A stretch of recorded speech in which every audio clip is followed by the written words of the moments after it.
দুর্গাপূজা নিয়ে ইতিমধ্যেই বাঙালির মধ্যে আবেগ ক্রমশ বেড়েই চলেছে। প্রতি বছর দুর্গাপুজোয় মণ্ডপে অষ্টমীর অঞ্জলি দিতে প্রচুর ভিড় হয় ভক্তদের। এবছরও তার অন্যথা হবে না। তবে এবারে সময়সূচি কিছুটা পরিবর্তন হওয়ার কারণে অষ্টমীর অঞ্জলি দেওয়ার বিষয় নিয়ে কিছু প্রশ্ন উঠেছে। কখন দিতে পারবেন অষ্টমীর অঞ্জলি, জেনে নিন এই ভিডিওর মাধ্যমে। পঞ্জিকা মতে এবারে অষ্টমী ও নবমী একই দিনে পড়েছে, তাই দুটো পুজোর মাঝখানে হবে অঞ্জলি। এবারে সন্ধি পুজো হবে সাত সকালে, অঞ্জলি দিতে হবে তার আগে। 11ই অক্টোবর সকালে নির্ধারিত অষ্টমীর সন্ধি পুজো। ওই দিন কয়েক ঘন্টার মধ্যে সেই তিথি ফুরোবে। সন্ধি পুজো শেষ হলে শুরু হবে নবমী পুজো। গুপ্ত পঞ্জিকা মতে সকাল 9টা 27 মিনিটের মধ্যে অষ্টমীর পুজো শেষ হবে, তাই সন্ধি পুজোর আগেই অঞ্জলি হবে। তবে আবার অন্যান্য পঞ্জিকা মতে সন্ধি পুজো পড়েছে বেলা 11টা 43 মিনিটে। ওই পঞ্জিকা মতে যদি পুজো করা হয় তাহলে কিন্তু 4 দিন ধরেই চলবে পুজো। এবারে চলুন জেনে নিই অষ্টমী পুজোতে কোন কোন জিনিস করা যাবে আর কোন কোন জিনিস করা যাবে না।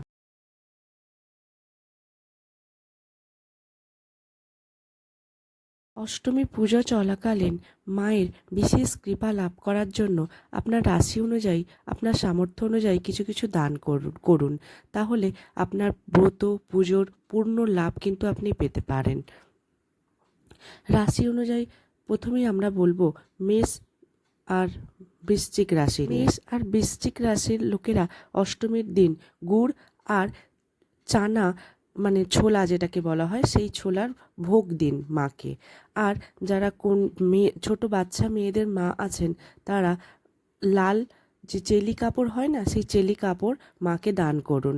সঙ্গে লাল রঙের মসুরের ডাল, লাল চন্দন, লাল ফুল, সিঁদুর, তামা, লাল বস্ত্র ইত্যাদি যদি আপনারা দান করেন তাহলে কিন্তু বিশেষ ফল আপনারা পেতে পারেন।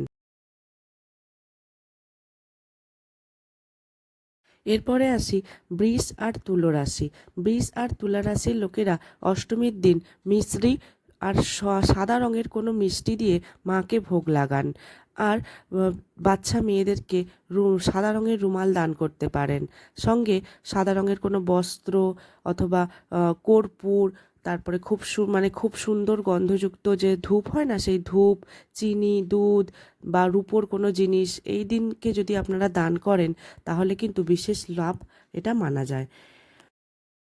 মিথুন আর কন্যা রাশির লোকেরা অষ্টমীর দিন কোনো বাচ্চা মেয়েকে আপনারা সবুজ রঙের কোনো কাপড় দিতে পারেন, পড়াশোনা করার কোনো সামগ্রী দান করতে পারেন।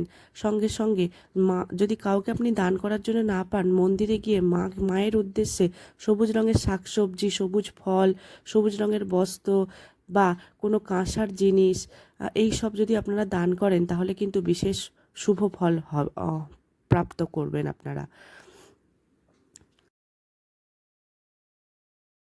কর্কট রাশির লোকেরা অষ্টমীর দিন মায়ের উদ্দেশ্যে ক্ষীরের ভোগ দিন।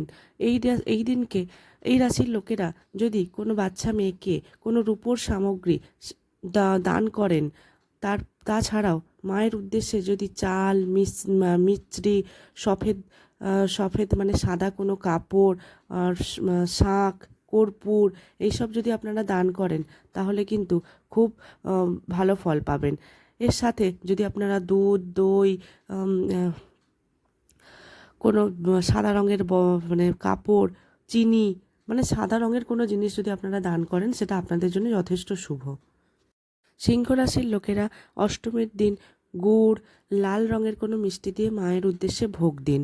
আর কোনো বাচ্চা মেয়েকে আপনারা লাল ফুল, লাল চন্দন, তার সাথে মানে গমের যে আটা হয় সেই গমের আটা বা গম, গুড়, লাল রঙের কোনো হচ্ছে যে জামা কাপড়, লাল রঙের ফুল, লাল চন্দন, কেশর, তারপরে মধু এসব আপনারা দান করতে পারেন। কোথাও না পেলে যেই মন্দিরে আপনাদের পুজো হচ্ছে সেখানে মায়ের উদ্দেশ্যে গিয়ে কিন্তু আপনারা এই সামগ্রীগুলো দান করে দিতে পারেন। অবশ্যই মায়ের উদ্দেশ্যে যখন দান করবেন তখন তার সাথে সামান্য দক্ষিণাও আপনারা প্রদান করবেন।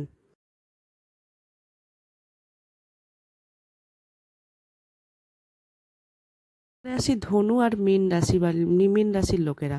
এদিনকে অষ্টমীর দিন আপনারা মায়ের উদ্দেশ্যে হলুদ রঙের মিষ্টি দিয়ে ভোগ দিন।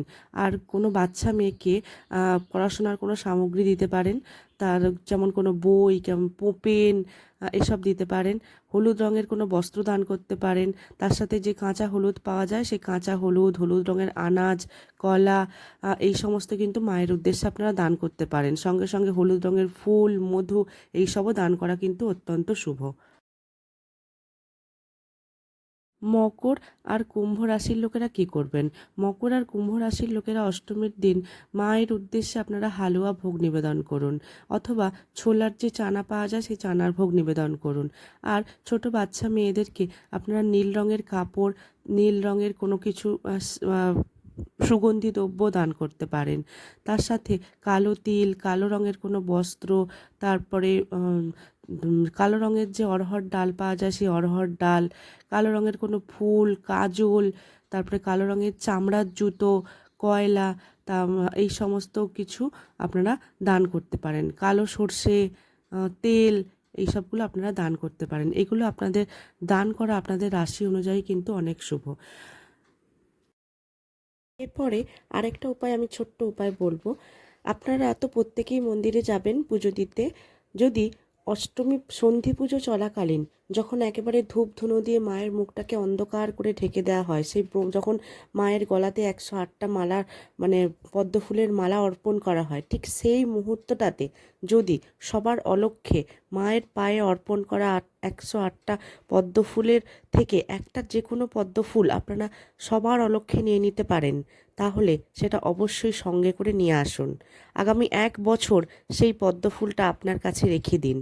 সেটা কিন্তু আপনার পরিবারকে, আপনাকে নানা রকমের বিপদ থেকে রক্ষা করবে। কারণ বলা হয় ওই পদ্ম ফুলের ভেতরে মায়ের যে যখন পূজা হচ্ছে, সন্ধি পূজা, সেই সময় স্বয়ং মা বিরাজ করেন ওই পদ্ম ফুলের ভেতরে। তাই আপনারা চেষ্টা করবেন একটা পদ্ম ফুল সবার অলক্ষ্যে ওই সময় নিয়ে রাখতে।